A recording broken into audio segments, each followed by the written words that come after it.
Hi, this is learning about InDesign and how to use the panels. This is brought to you by Learn to Design. So we know the terminology thus far when I refer to the top menu bar versus the side toolbar and the panels. This exercise is to show you a little bit more about the panels, and there's a little exercise as well. So the panels contain, or they are divided into little clusters, as you can see. There's 3 tabs in this little cluster. There are 2 tabs in this little cluster, and this little cluster literally is just 1 tab. Pages obviously has to do with the amount of pages. We can add and delete pages. So I just want to do a little exercise with you guys, whereby we can, if we don't like the way this is set up going forward, and when you become more familiar with the software, you can customize it by, for example, you can click on the Pages tab, and while you're holding your mouse down, you can drag it out. You might want to mix your pages with your Colors tab. So let's click on the Colors tab. Let's drag colors out. You might have a stroke. You might want to mix it with your stroke tab. So let's drag stroke out. So now we've got 3 tabs, or 3 panels rather, out. The nice thing with this is that we can actually combine these actual tabs into one panel, as we have here. And how do you do that? You simply click on the one tab and slowly move it over the other tab or panel, and you'll see it turning blue. A little panel turns blue. Just align it with the other tab, and when it turns blue, release. Now it moves as one. Now you've got a panel with 2 tabs in it that we've just created. We can do the same for the 3rd tab, but I'm going to do something a little bit different, as we're going to put it not inside. You can see it'll turn blue. We're actually going to put it beneath it. So by hovering it, by placing it beneath it and moving in an upwards direction, you'll see a blue line appear. When that blue line appears, release your mouse, and now we have it all combined and it moves as one. We can expand it, minimize it. The cross means we're actually going to delete it. We don't want it anymore. For example, if we do click on it and it's gone completely, if we go back to our file menu on top, and this has to pertain to Windows, if we were to click on that, and remember we had layers, if you can recall, and we scroll down, and you can see layers is not clicked because we just told it to close it. Let's click on layers again. It brings layers back up again. And let's go back to Windows on top, and we can bring object up, and there's our object. We can combine it. See, object is just floating. We can combine it.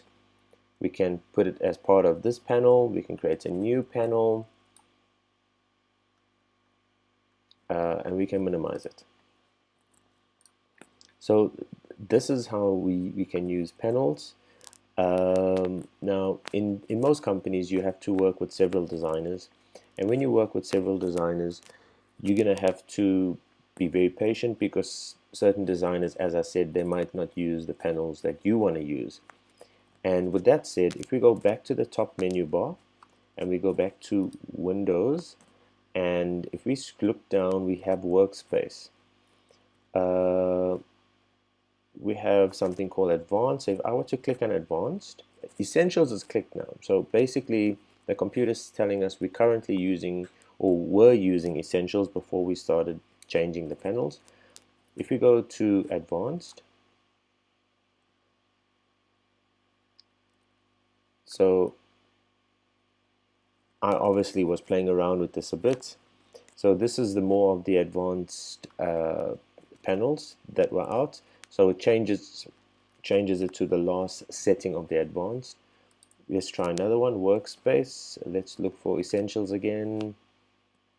It brings this up again, where so it moves all the panels, it moves all the tools in the place that you wanted it to be.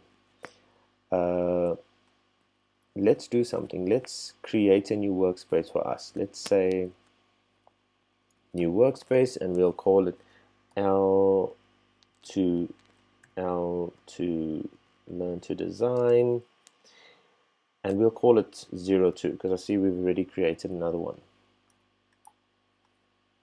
Okay, in this little window on the top, it tells you the workspace that you're using. So this is like a nice little nifty shortcut that we can use. Let's create our workspace again. We got layers, we got paths, and let's combine it with colors. Let's put colors beneath it, and let's put it smack bang in the center so it stands out as our workspace. Okay, so ideally in our mind, this is how we want to work. I can't imagine why though. So we can either go to our top menu bar and go to Workspace, and there it's telling us we currently got Learn to Design 02. Let's go to Interactive PDF. Let's see what it brings up for us then. Okay, so it brought up this now. So it's telling us, okay, this is what the interactive, you can see there's a lot of interactive tools on our in our panels that are now present, and the little shortcut that's on top of it, it's telling us it is the interactive for PDF. So let's try that little test again, where if we click on this and we go to Learn to Design 02, let's see what happens. There we go. So it brought back our panels the way we wanted it to be brought back.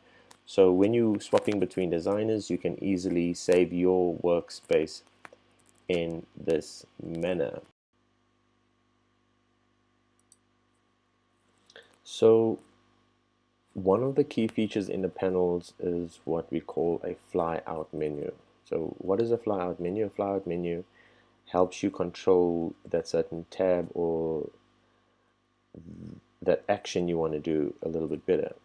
If you go to a panel, all the panels have it. Let's go to pages. So if you go to the flyout menu, you click here, you see you can insert new pages, you can duplicate a spread. We'll be able to go through all of these in our actual lesson, and we won't really touch on it in the introduction.